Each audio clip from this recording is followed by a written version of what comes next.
Welcome back, family. I'm so happy that you're here. I don't have a weekly vlog today. This one is just, I guess, a catch up session.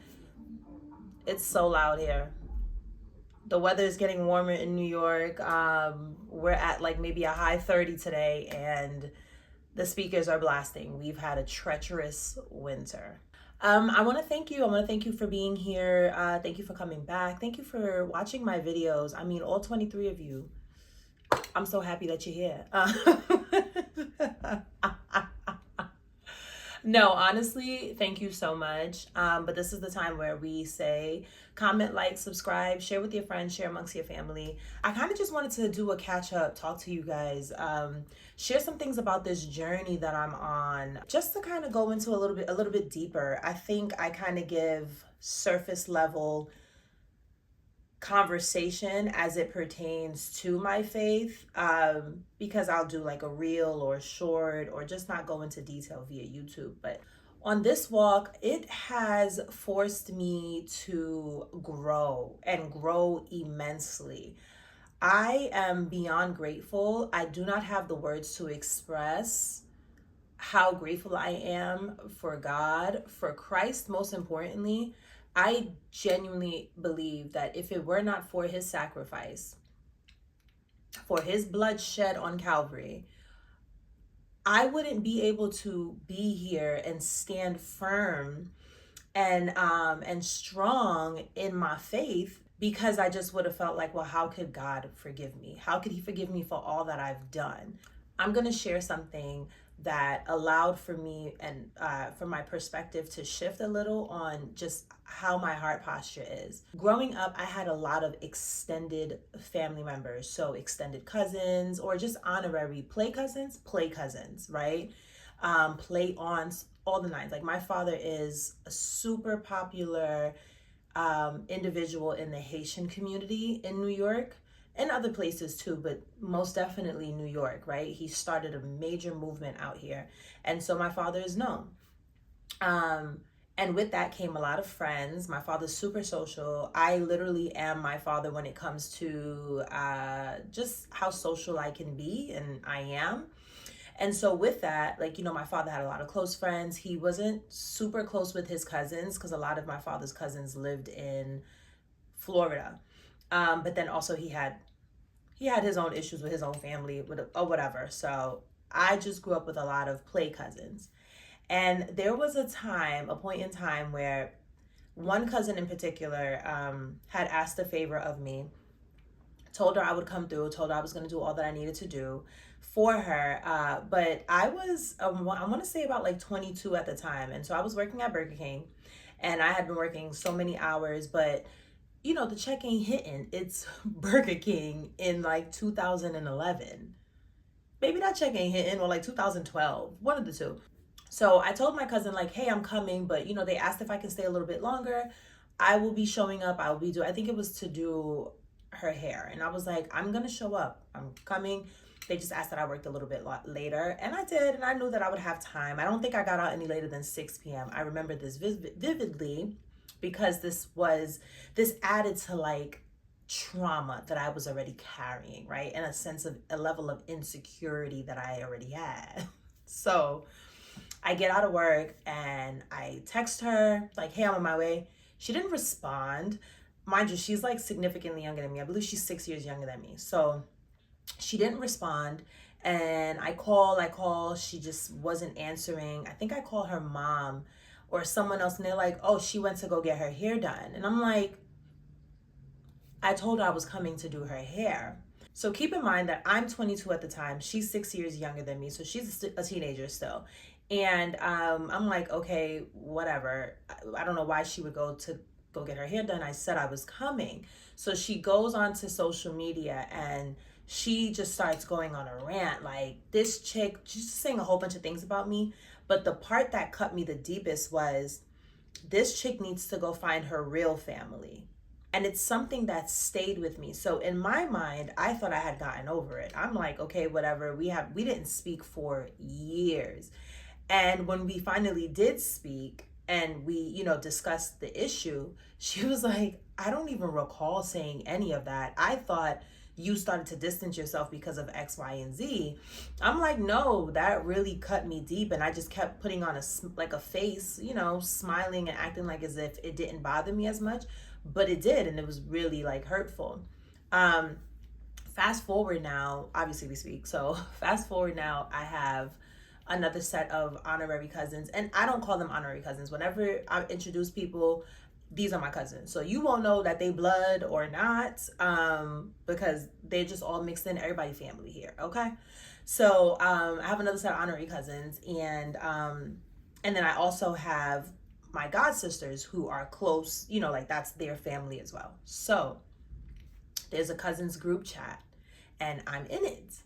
And in the chat, I'm really silent because I'm like, am I really family? Can I truly, insert my input? Can I say the things that I want to say? Should I be engaging? Is anyone going to look at me sideways like, who's this chick? Despite us knowing each other since we were fresh out of our mother's wombs. So nonetheless, there's an ill family member, and in the chat, everybody was just like kind of like trying to figure out when to visit this family member, how to support, things of that nature. And then my god sister says, maybe we should create another chat to discuss this. And immediately, guys, I'm like, oh, I'm just gonna remove myself from the chat. But clearly they don't want to discuss this with me around, so it's fine. I'll remove myself from the chat. No worries. You don't gotta worry about me, baby. Okay? You do not have to worry about me. I'm going back and forth with myself, and I'm like, am I going to look crazy or am I justified? So I phone a friend, okay? We call handy dandy Olivia Walker. Called Olivia Walker and was like, girl, this is the situation. I'm kind of losing my mind over it and I feel triggered. So she brings me to a logical place and she's just like, why don't you just ask why another group chat they're looking to make another group chat? And I'm like, no. Because what if it's like, well, we want to keep this within the bloodline? I said, now I'm going to be even more hurt. It's me reliving the situation from however many years ago. I'm like, no, I don't want to do that. Well, 14 years ago. So I'm like, I don't want to do that. And she's like, all right, then. So you can remove yourself and it has nothing to do with you. And now you've caused conflict or friction within your relationship. And it didn't need to be that. So I asked, and the answer I got was, yeah, I just feel like the cousins group chat is supposed to be like fun and super like jovial. And she's like, this is just such a heavy matter. And I do feel like the aunts and uncles need to also be in it so that we can coordinate scheduling and assistance and support for appointments and things of that nature. And I'm like, makes sense. That was literally my response. Like, that makes sense. Okay, yeah, no, I completely understand. And so that just goes to say, like, I was carrying so much offense from one situation. And so it made me feel as though I had to operate in a specific way. Like I had to build this wall. I could not allow for anyone else to dismiss me because of my upbringing. You guys all know that I'm writing a memoir. So in it, you will begin to understand or put the pieces together, like watching these videos, seeing how I act, seeing how I process things. You'll be able to connect it to like the meat of all that I share, in the book. Because it was just such a disconnect with me and family. Family is a really, really sore spot for me. I have my siblings. I'm the youngest of four. We don't speak. My siblings don't trust me, and they don't trust me because of an experience my mom had with my father. And because, to keep it short and sweet, purchase the book when it's time, because my mother and my father went through a custody battle and I chose my father in said battle, it altered my mother's perspective of me and how she viewed me. She now viewed me as an enemy. At the time, I couldn't understand. I'm like, bro, you're tapped. Like, what does you and my father's beef have anything to do with me? I understand now because this season, God has sat me down so I can finally process everything it is that I've gone through, all of the ways in which I process things, how I have learned to understand people, I recognize that everyone has a trauma story. Everyone has some level of a horrible experience somewhere in their life. And so this is where grace needs to come in. Like, if God can give us so much grace, if Jesus can give us so much grace and forgiveness, hello, forgiveness to the point where his blood was shed for us, then I need to learn to operate in that same way. And so this season has literally given me just that. It has allowed for me to recognize where my faults are, where my flaws are, and the amount of offense that I'm carrying, right? I've had experiences with extended family that has made me feel separated from their dynamic, but no one has outwardly said, hey, go and find your peoples. So when I heard that, it's like, oh, oops, wall is up. Wall is up so high, you're not penetrating it. No one gets the opportunity to hurt me in that very same way again. This is that pruning season. This is where the Lord is like, you need to sit still. I need you to unpack these things.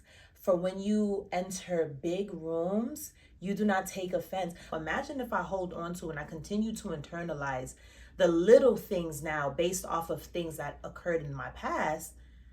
I'm going to enter these spaces taking offense left and right. The Lord said, I can't have you at a gala sourpuss in the face because 3 friends decided to get up for a situation that has nothing to do with you. I can't put you in a boardroom meeting and you're going to take offense because someone said something that just didn't sit too right with you. You need to learn to let things roll off your back. And the only way to do that is to be able to address your stuff head on and then heal from it. So that's essentially where I'm at right now. I feel like I'm in my healing phase. Like, I was crying a couple of weeks ago on the couch, just processing things that I never got a chance to process. So I will say this, I didn't go into detail. I'll share a little bit of this because it is a big part of my story and you'll get more when the book drops. But I was raised by a stepmother. My father and her got married when I was 5, but she was in my life since I was about like 3 years old. And, so she's kind of all I remembered as a mother figure. And my father just never wanted me to know that I didn't have my biological mother present in my life. So him and his Fulio self, as well as Fulio stepmother over there, decided the best decision was, okay, this is my child. I'm going to marry you. This is now your child. We're going to raise her as if you are bio mom and I am bio dad.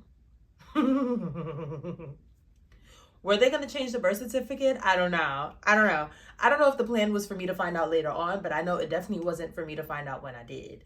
So my stepmother struggled with alcoholism at the time. She still does, but she was just, I guess, starting to get a little bit meaner and meaner as time went on. So now I'm 7 years old and her and my father get into it because my father is a provider. You need $20? You need your hair done? Gotcha. But to support you in an emotional sense, baby, my daddy is not. He ain't doing that. Well, he wasn't doing that then. So that is where their issues started to arise because my stepmother having her own daddy issues, my father being 10 years her senior, she's looking to him, she's looking for him to be just a better version of any man that she's essentially known, in her life. So, and my daddy is falling short time and time again. Okay. Yeah, baby, he just wasn't doing it. So with that, they get into an argument one night. She's intoxicated. He's annoyed. And I'm just I just fell asleep at the party like I typically do. You could find me asleep next to the speaker as a child. I was gone. Once it was time for bed, it was time for bed. Now that I think about it, I've always loved my sleep. Because even as a child at a party, baby, I'm gone. You don't gotta put me in the room on top of everybody's coats. Y'all don't gotta shove any coats to the side, baby. I'm falling asleep on the couch by the speaker. Okay, I'm tired. Nonetheless, we get to our apartment building. My father and her are like, energy's a little off. I'm also half groggy because I was asleep at the party, then asleep for the car ride, and then don't nobody want to pick me up because now I'm 7 and heavy. So it's like, get up and walk up these 3 flights of stairs. So I'm a little groggy, a little all over the place myself. But I do notice that there is tension between the two. With that, I'm like, come on, mom. And my stepmother, well, my mom at the time, she was just going up the stairs so slow, honey. I was like, oh my gosh, come on. So I was like, come on, mom, let's hurry up. Let's go, take my hand. When I think about it at now, I always think like maybe at that point I had grown accustomed to her alcoholism, because I wasn't necessarily too moved. Like I wasn't like, ooh, what's going on with her? Is she a hot mess? I felt like it was a norm. Like when I replay the memory in my mind, it felt like telling her to come on, let's go and take my hand was a norm.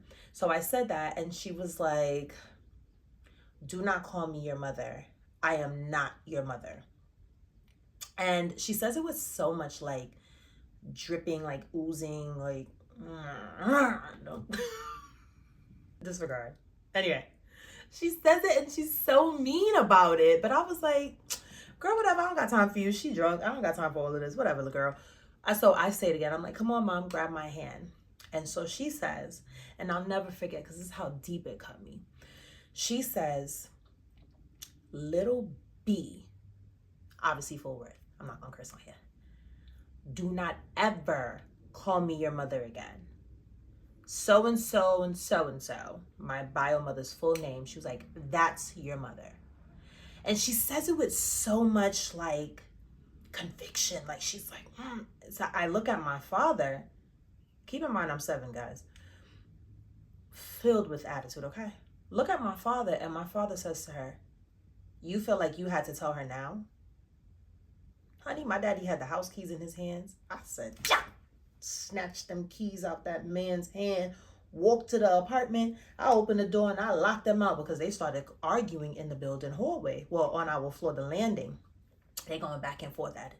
And so now they start banging on the door, and I'm just here, little old me, like, the heck is going on in here? Something ain't right. Like, you know what? Y'all gonna have to wait it out. Y'all in timeout. How about that? Because I need to figure out, I need to process what I just heard and what my father just meant, because what is going on? How about that? I'm tired. We just came from this party. I was asleep. Y'all done woke me up. Now I'm extra awake. Okay. They banging on the door, but I was a little scary. I was 7. I had attitude, but still a little scary. So I go and I open the door for them. And they come in, they're arguing. Everything's a blur, but after like for a little bit, like in terms of me trying to remember or recall everything that happened. But then they got to a point where my stepmother was like, pack your bags, we're leaving.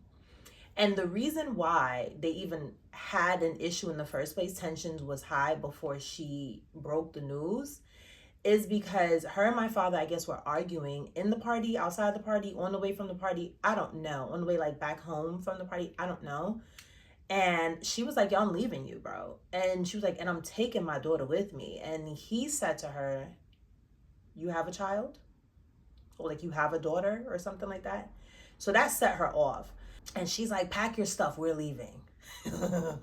Me and loyalty. Let me tell you something.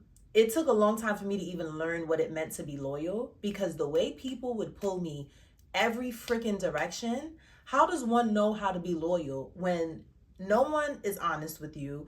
No one shows you your value or of any sort. You just go where the wind blows because that's just all you've known, right? So I'm like, yeah, ma'am. Yes, ma'am. I'm going to pack these bags. So I'm here packing my little bags at 7 years old. I'm packing. And my father's like, put your bag down. And I'm like, I put the bag down. Then my stepmother's like, pick it up and pack. So I'm like, okay, I'm packing. What do I take? I don't know where we're going. Like, it's a hot mess. So then she's like, let's go. So I grab my bag. And, all right, bye, Dad. I can laugh now. I've always laughed. I'm sorry. I laugh at my pain, honestly. But like, why did I grab my little night bag and just and keep it moving and oh, bye daddy. Bye daddy. That's your daddy. Where you going? What? Anywho, and my father like, you ain't going nowhere. Put that bag down. Now I gotta put the bag down. I'm just trying to be obedient. I don't know what's going on. I'm trying to respect, honor thy mother and honor thy father before I even knew what that was, okay? I'm just trying to figure out whose side I'm on. I end up in a full-on tug of war, okay? They're like this. You ain't going nowhere. You ain't going nowhere. You ain't going nowhere. Yeah. Like, I'm getting pulled left and right. And to the point my stepmother was like, you know what? You're good. Have her. With that, it started making sense to me because I'm like, oh, this is why I always felt like a certain level of like coldness from my stepmother's mother. She, from what I was told, she never really liked the idea that like her daughter was marrying a man that already had a child. I don't think the age difference mattered because my father is like well liked. He's always been well liked and respected. I just think the fact that like there was a child involved and my stepmother was like 25 at the time when they got married, but like I believe she was like 22 when they started dating. But yeah, and so I was like, oh, that made sense as I started processing as a child. And so growing up, getting older, it's like with having those emotions and feeling that disconnect from my step family, and not everyone, because baby, let me tell you something. I have some family members from my step family side. Baby, we ride at dawn. Okay, we ride for one another. We love each other deep. We show up for one another. Like I kid you not, baby. That's blood. Okay, and that's just what it is. And you will never be able to know who's who, where's where, what, nothing. Family. But then there were a lot of people that used to like say things like, oh, I didn't know she had a daughter. Oh, you mean her stepdaughter? And I didn't understand that at the time because I was just a little slow and maybe I didn't want to accept or admit at 5 years old that or 4 or 3 that this wasn't my mom, you know? But that's essentially where that offense even started to build and then manifest once, you know, someone from my step family was like, go find your real family. It was like, okay, so now that grew and that manifested into something so big where I'm like, I must protect myself. Because if I don't protect me, who gonna do it? Because my father definitely do it. You know, after everything blew up, I wasn't given space to heal, to process. And so when I said that I was crying on the couch a couple of weeks ago, it was because I never allowed the weight of that to even sit with me. I wasn't given the opportunity to. There was never a conversation about it. I was just face to face with my biological mother within weeks. And meeting siblings I didn't even know I had because I thought I was the only child. That's essentially it. Your girl is in the growth part of her season, in the healing part, the healing part of her growth season. And I'm very happy where I'm at. I'm not gonna lie, being unemployed, having no money, I cried. I cried the other day for the first time, who bawled out crying because I'm like, I don't got no money. And like, what am I gonna do? My income tax came and I just budgeted everything. Thankfully, I worked for a little bit last year, to the point where I was able to get some type of refund back for that from the IRS.